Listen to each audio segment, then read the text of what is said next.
Hey guys, welcome back to Electrical Car Repair Live. Thank you guys for watching and subscribing to the channel. In today's video guys, we will explain how to remove and replace brake pads and front disc rotors on Kia Optima guys. So stay with us, we'll cover what to do, what not to do guys, how to compress the brake caliper to accommodate the new brake pads, and we're going to explain how to remove disc rotor or what to do guys if you're not replacing the disc rotor. There is one thing that you should always do. So let's explain what it is.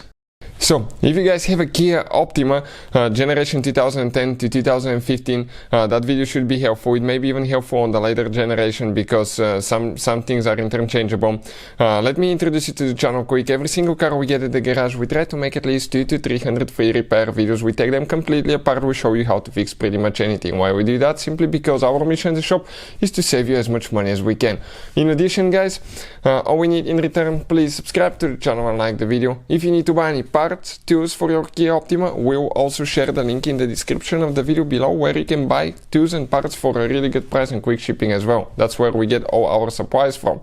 Another thing, if you guys want to see our main YouTube channel, How to Repair guys, you can find quite helpful information for vehicles that can save you thousands of dollars guys, and we're approaching 400,000 subscribers, so we have videos that can save you quite a bit of money. So we're on the front left side of that Kia vehicle guys, okay, right here. We'll demonstrate on the driver's side. The passenger side is practically the same, not much difference. So what you need to do, you need to jack the vehicle up, okay, support it really good, make sure it doesn't fall on you, never rely on the jack stand itself, always support it with jack stands as well. That's the brake caliper, that's where the pads are located, this is the disc rotor, okay, so things that we will need to do now. Let's explain guys. We will need to actually guys, okay, we will need to pre-loosen first, okay, this bolt and the one right here, okay, for the brake caliper, so we can actually get that caliper out to get the pads out. Every time you replace brake pads, it's recommended to have the disc rotor turned, which means guys that they cut the top layer off, make it smooth so it's not uneven and you don't have grooves.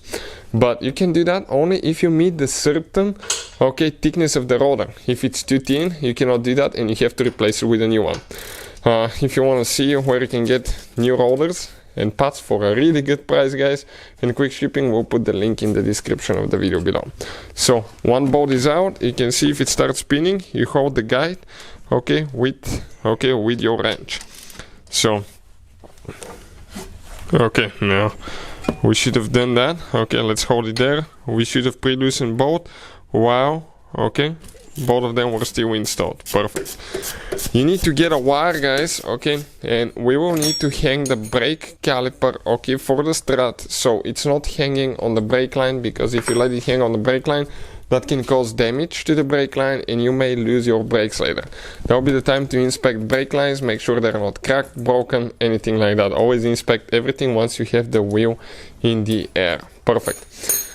Now you can get a screwdriver, gently pry it out.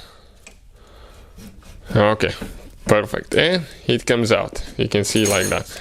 Now, okay, we'll explain guys in a little bit how we're going to actually compress that and all that stuff, so make sure it stands till the end. Perfect.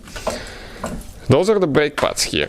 Okay, let's explain how you can guys, okay, remove those things now. Pretty simple. You're to the point, okay, that you can just grab and slide them out. Okay, let's just move it this way a little bit, okay, because we'll be removing the disc as well.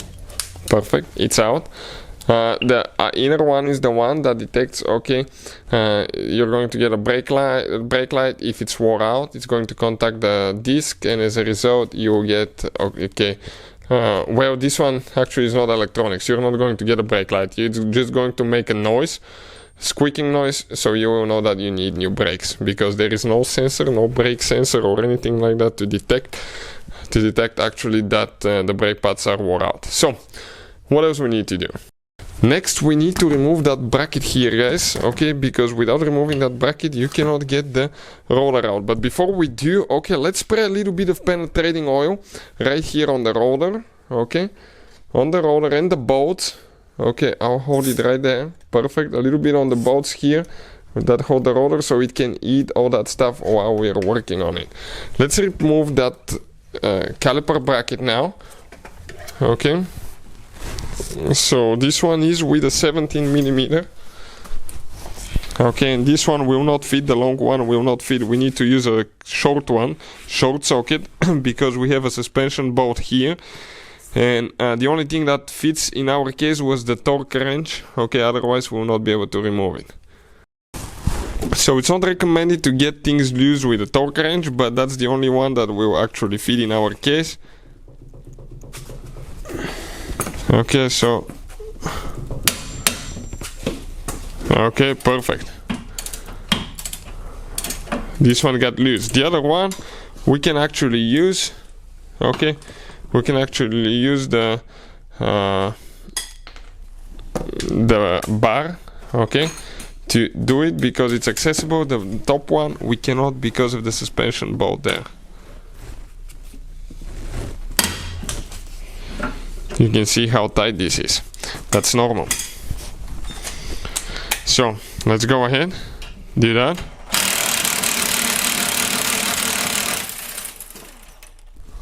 One bolt is out. Let's see if we can remove the second one now. I think, or we can just get a ratchet and remove it with the ratchet probably. Yeah, it's going by hand now, perfect.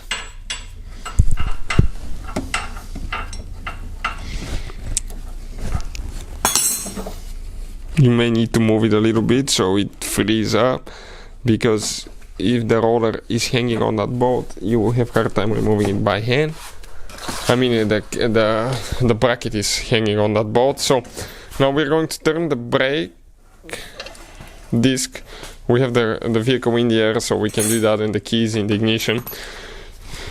You have two bolts that somebody messed up in the past, you can see. You cannot just take them off with a screwdriver, guys. Let me explain what you need to do now. So, now guys, you're going to get a Phillips screwdriver, metal screwdriver, and you need to tap with the... Okay, you need to hit it with the hammer, and you need to use a ratchet, push all the way to the inside. Try to get it loose. Okay, he didn't actually. He didn't round it, because that would be terrible if they round. All the rust falling from the suspension. Okay, perfect. Oh, they're going. My card is skipping every time. It's skipping every time we remove these bolts, because sometimes people will damage them and it's a pain to remove them. You may need to drill them. You don't want to mess up your hub. So, okay, we're removing now this one. Right here, and the rotor should come out. Now if you're replacing it, you can just use the hammer to hammer it out. If you're resurfacing it, you will need to be careful not to cause damage to it and not to crack it. In that way, we recommend to use the rubber hammer. So depending, okay, on what you're doing. So okay, let's go ahead, see if that one is going to move now. It is pretty rusty there. Okay, I think it cracked. Let's hit it this way now. Okay, we're going to soak it a little bit more. We'll wait about 15 minutes, okay, and we're going to come back, because this thing... Okay, let's spray a little bit through here. It's going to go between the rotor and the hub. Okay, and we'll be back. So we soaked it. Now let's see. Okay, it will start moving. Then push it back in. You can soak it again. It's going to release all at 7, guys. Okay, like that. You can see that penetrating oil made it all the way here. If we sprayed more between the two, it was going to eat all that rust. Now it will be the time to get some sandpaper, clean it here so the new rotor will contact correctly. Or if you're installing the old one resurfaced, you need to clean it here as well. We'll have a special video that explains when it's the right time to replace your disc rotors. Because sometimes, guys, okay, you cannot just resurface them. You have to replace them with a new one. And in my opinion, I would just recommend to go with a new one every time, guys, because they're not expensive at all, and we'll put the link in the description of the video below where you can get it from.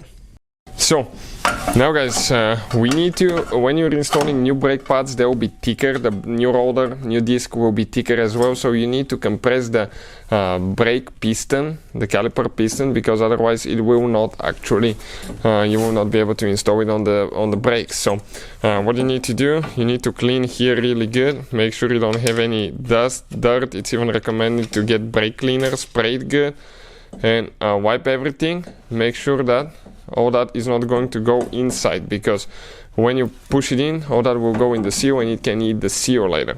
So in that case, you can use even brake cleaner to clean everything here really good to make sure it's good.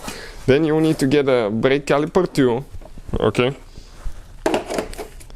in our case, okay, we'll get the the tool now. We get one.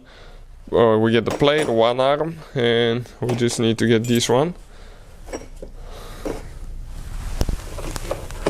Okay, this one fits great on the piston itself. Now we're going to go through here, install that plate. Okay, I just dropped that one.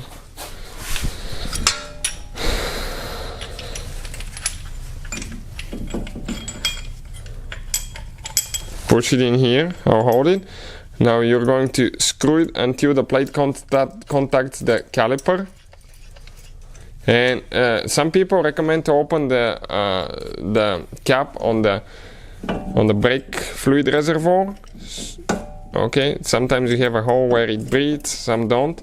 So go ahead and just screw it in. And you're going to see, okay, how it's compressing that. Okay, you can see it just goes in all the way.